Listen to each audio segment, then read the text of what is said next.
Hey there, I'm Gina and I'm a speech therapist. My channel is just about providing family support to you and your kids. So I put out a new video every single week, sometimes even two. So make sure you ring the bell so that you're notified whenever new videos come out. These videos talk about all kinds of things you might be dealing with your child ages birth all the way to 3. From potty training, maybe just aggressive behaviors. So whatever you're having trouble with, I want you to comment down below because I'm always happy to make a video just for you.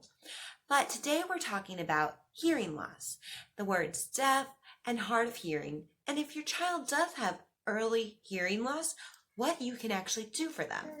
So first I want to talk about the medical diagnosis that you will receive and newborn screenings. So universally now, newborn screenings are very, very common, which is such a great thing. I say this because if we can figure out your child has a hearing loss, we can give them all the support they need, and you can really make sure that you educate yourself on any steps and options that you have for your child and your family. So having that newborn screening, whether you have your birth at a hospital or if you have a home birth and you go to a pediatrician later to have your child screened and have an initial appointment with them, you will find out if your child and your newborn has early loss. So I want you to first and foremost know that hearing screenings for a newborn are not the same as they are for us. As adults or as children, I'm sure a lot of us remember sitting in a box for a long, long time, raising our hands or pushing a button if we saw or heard a different sound. So I want you guys to know these are not the same thing. Newborn screenings are done just based on reflexes. So it's a really, really awesome thing, not long and not invasive for your child. So definitely don't opt out of these screenings. They are such an incredible thing. Take advantage of this and have your child screened early on. Normally, if you're at the hospital, they'll do this during your hospital stay. So while you're there, you can leave knowing what your child has going on, and you can know if you have to make any changes or do any research and figure out what's best for your family. So if your child is screened early on and they end up having a diagnosis, if they do have a loss, I want to explain what that means. Their diagnosis is not necessarily how they will identify right away or long term. Deaf with a little d is the medical diagnosis your child will receive in 1 or both years of 90 decibel loss or greater. Deaf with a big D is the social or cultural identity, and any person with a loss may choose to identify as deaf with a big D. They may choose this based on many different factors, whether they use sign language, whether they live or work and have social friendships in the hearing or deaf world. The medical diagnosis of hard of hearing is a loss of less than 90 decibels. It can also be how someone identifies. So it's really important that you figure out what you feel is best for your child at this time. I want you to understand too, something that's very important.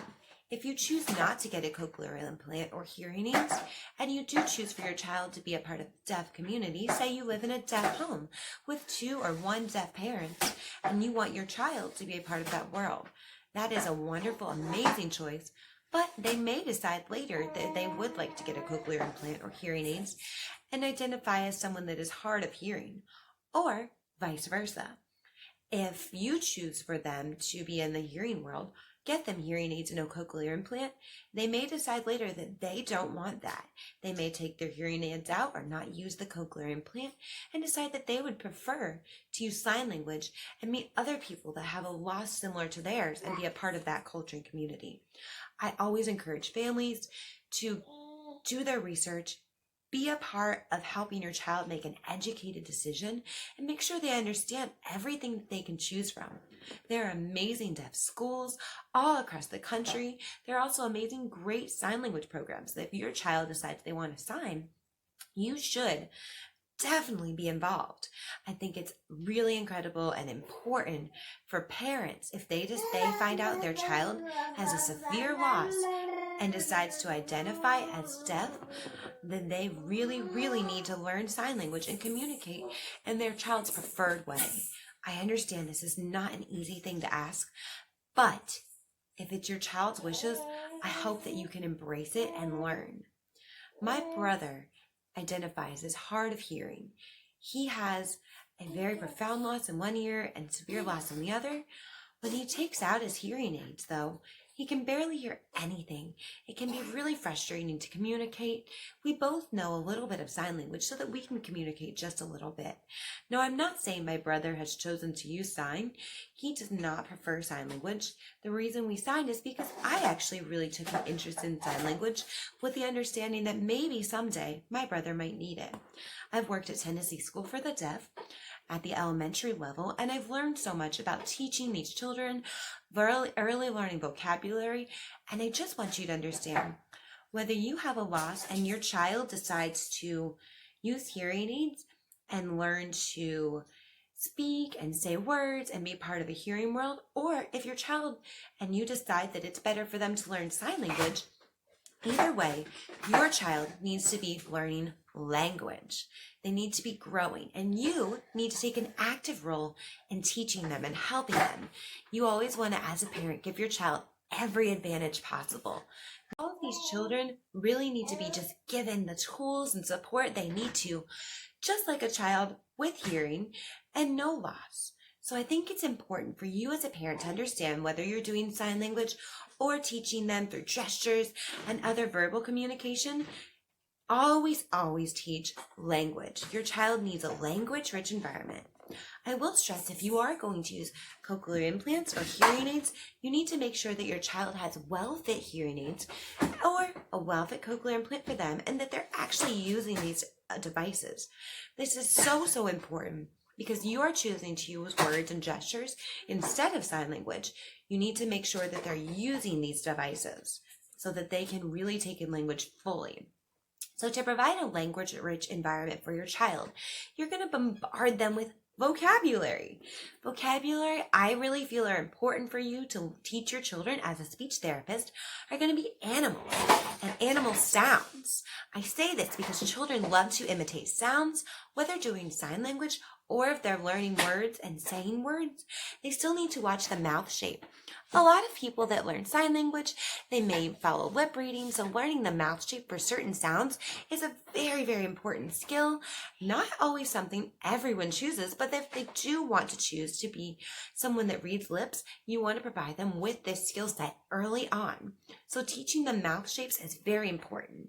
So I say animals, animal sounds, as well as colors, shapes, foods, and articles of clothing and body parts. These are amazing categories that you can equip your child with. You can also work on things like letters and numbers. Your child may not learn these right away, as they'll really drill them into them once they hit preschool and kindergarten, but you do want to introduce these concepts. For example, if you're handing your child a ball, you're going to say ball, ba, ba. Watch mommy's lips come together, ba, ba. There's also, if your child is going to use sign language, you can teach them phonetic hand symbols. I'm not going to cover that in this video, but I do want you to look that up. There are tons of symbols to go with different sounds to give your child more of a visual representation. For example, a puff sound might be a puff, puff. So really do your homework, do your research, and provide your children with the skills that they need. I've given you guys a ton of information, which I always know is helpful. But sometimes you can have questions.